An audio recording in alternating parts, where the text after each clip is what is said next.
नमस्कार, मैं प्रसाद। इस वक्त पूरा पश्चिम एशिया सुलग रहा है। लेबनान, जॉर्डन, मिस्र, सीरिया, ईरान, इराक में जनता सड़क पर है।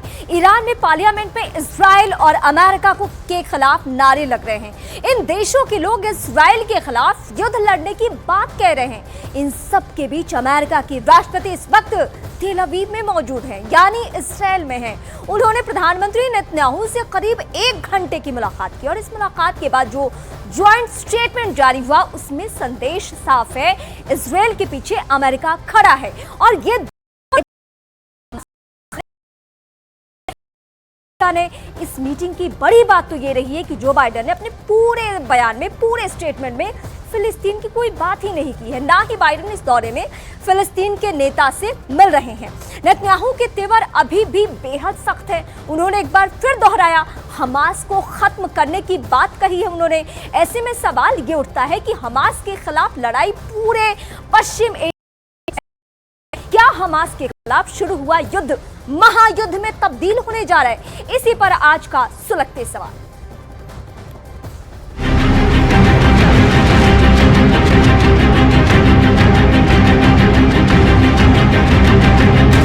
I can assure you, Mr. President, Israel is united to defeat Hamas, and we will defeat Hamas and remove this terrible threat from our lives.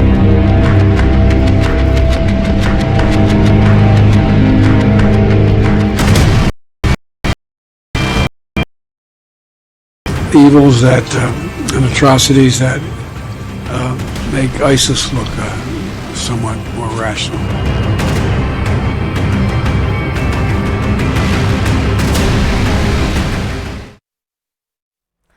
और एक एक करके मैं मेहमानों का परिचय करवा दूं। बड़ा मुद्दा है और बड़े सवाल हैं। मेजर जनरल के सिन्हा, रिटायर्ड रक्षा विश्लेषक, कुछ ही देर में मेरे साथ होंगे। कर्नल RSN सिंह, सुरक्षा विशेषज्ञ, जो कि मेरे साथ जुड़ चुके हैं। बेनी बिन्यामिन, इजराइल में रहने वाले भारतीय हैं, जो कि वहां के लोगों के बारे में बेहतरीन तरीके से बता पाएंगे। कमर आगा, रक्षा विशेषज्ञ, आप सभी का बहुत स्वागत है। कुछ ही देर में ये भी मेरे साथ होंगे। लेकिन मैं सबसे पहले आप सभी को इजराइल ही लिए चलती हूँ। बेनी बिन्यामिन जो मेरे साथ इस वक्त है, उनका रुख करूंगी।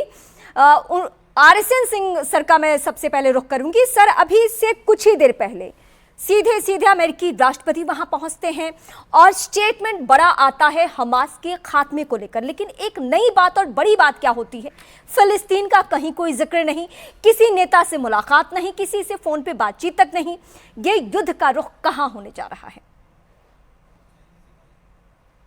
देखिए, आज जो बाइडेन साहब ने जो बयान दिया है वो बहुत महत्वपूर्ण है और कई सारी अटकलें लगाई जा रही थी कि पता नहीं बीच का रास्ता इख्तियार करेंगे। कुछ ऐसा भी कहा जा रहा था कि कुछ चीजों को लेके अमेरिका नाराज चल रहा है, अपना जो समर्थन है उसको बड़े नाप तौल के कर दे रहा है। तो ये आज के उनके ये विजिट के बाद ये सारी अटकलें समाप्त हो गई हैं। उन्होंने बहुत खुले तौर पे, स्पष्ट तौर से ये कहा कि ये आईसिस से भी ज्यादा खतरनाक है। तो जब ऐसा आप कहते हैं कि आईसिस से भी ज्यादा खतरनाक है, तो आपको मालूम है कि आईसिस को ध्वस्त करने के लिए कितना फोर्स का इस्तेमाल किया गया था, कितने हवाई हमले उन पर हुए थे, और तब जाके वो आईसिस का उन्होंने एक टेरिटरी ध्वस्त कर दिया गया था। तो ये एक तरह से ये पूरा खुला समर्थन है। और जहां तक आप कह रहे हैं कि युद्ध कहाँ जा रहा है, तो मुझे नहीं लगता है कि ये इसका कोई और व्यापक रूप लेगा। ये जो ईरान बोल रहा है, ये अभी तो ये 7वां या 8वां फाइनल वॉर है, उस पर ज्यादा मत जाए। मुसलमान देश जो है, मुस्लिम कंट्रीज जो है, उनकी अपनी अपनी मजबूरियां हैं। अगर मान लीजिए कि ईरान हमास, हिजबुल्लाह का गुट अगर सफल हो जाता है, तो जितने यूएई का क्या होगा, सऊदी अरेबिया का क्या होगा, और बाकी इजिप्ट का क्या होगा, जॉर्डन का क्या होगा। तो ये सब ठीक है, ये सब राजनीति है जिसको जियोपॉलिटिक्स कहते हैं, लेकिन मुझे नहीं लगता है कि ये कोई व्यापक रूप लेगा। ठीक है, मैं इस एंगल से आती हूँ आपके पास कि युद्ध का रुख क्या होने जा रहा है। क्या ये महायुद्ध तब्दील बातें हैं नहीं, लेकिन अमेरिकी राष्ट्रपति के आने से बहुत कुछ उम्मीदें थी और उसको लेकर और क्या बातें हो सकती है, मैं सीधे के सिन्हा सर आपका रुख करूंगी। बड़ी बात यह रही है कि जॉर्डन में एक मुलाकात होनी थी, वहां पे कुछ लीडर्स पहुंचने वाले थे और वहां भी ये कहा जा रहा था कि शायद अमेरिकी राष्ट्रपति के जरिए सर एक मध्यस्थता की कोशिश होगी, दोनों ही लोगों का रुख, यानी हमास के तरफ से जो अभी तक कुछ किया जा रहा है या फिर इजराइल की तरफ से जो गाजा में किया जा रहा है और जिसपे ऐसा दावा है कि आम नागरिक भी मारे जा रहे हैं। लेकिन हो क्या रहा है, जॉर्डन की मुलाकात तो नहीं होनी है, रद्द हो चुकी है मुलाकात। जय हिंद। देखिए इमाम, जो परिस्थितियां बनी है 12 दिन के बाद, स्पेशली जो बाइडन साहब लैंड हुए हैं इजराइल में, और अभी जो हम देख रहे हैं कि किस तरह से जस्ट वन इंसिडेंट आपको वो जो गाजा के हॉस्पिटल के ऊपर में 500 लोग से ज्यादा मारे गए हैं और ये लगाया गया दोष कि शायद ये इजराइल की तरफ से फायरिंग हुआ है। इजराइल कहता है कि उसके पास एविडेंस है कि ये मिसफायर है और हमास का मिसफायर है, उसके कारण हुआ है। वो ये भी स्टेटमेंट दे रहे हैं कि वो ह्यूमन शील्ड की तरह को यूज कर। तो बात ये है कि देखिए सत्यता तो सामने आएगी, मगर मुझे नहीं लगता कि जब जो बाइडन साहब आ रहे हैं और लैंड करने वाले हों उस समय इजराइल उनके इतनी बड़ी हॉस्पिटल में जो उनके बरखिलाफ जाएगा उस पर अटैक करे। यदि आपको याद होगा कि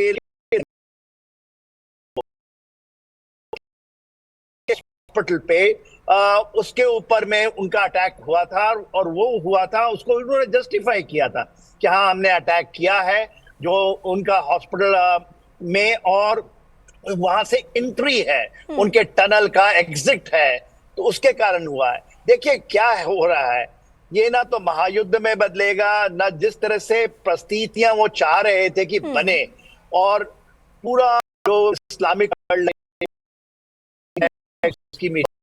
उसकी भी होने वाली है, मगर वो जवानी खर्च तो जरूर करेंगे, जवान से बहुत बातें करेंगे, पर जमीन के ऊपर में किसी की हिम्मत नहीं है, ना तो ईरान की हिम्मत है। हाँ, उसको प्रॉक्सी के तरीके से वो लड़ना चाहते हैं, वो हमास हो, आईसिस हो, हिजबुल्लाह हो, या अभी वो फिलिस्तीनी, क्योंकि फिलिस्तीनियों की एक बहुत बड़ी रिफ्यूजी जॉर्डन में, आपको जान के हैरानी होगी 20 लाख वहां पर रिफ्यूजीज हैं। यदि आप 23 लाख कहती हैं कि गाजा पट्टी में है, तो उसी तरह सीरिया में बहुत बड़े, तो जो रिफ्यूजीज को कोई एक्सेप्ट नहीं करना चाहता। तो ये जो चीजें हैं, ये ऐसा नहीं कि ये पहली बार हुआ। हाँ, पहली बार ये हुआ है कि हमास ने एक बहुत अमानवीय तरीके से कार्रवाई की है और इजराइल एब्सोल्युटली प्रणबद्ध है। दुर्भाग्यपूर्ण स्थिति यह है कि वही हमास इस वक्त रोना ये रो रहा है कि हॉस्पिटल पे इजराइल ने वार किया है। ये उसके मुंह से तो कम से कम ऐसी बातें शोभा नहीं देती है, क्योंकि शुरुआती वक्त में जो उसने कदम उठाए हैं उसके बारे में पूरी दुनिया देख चुकी है।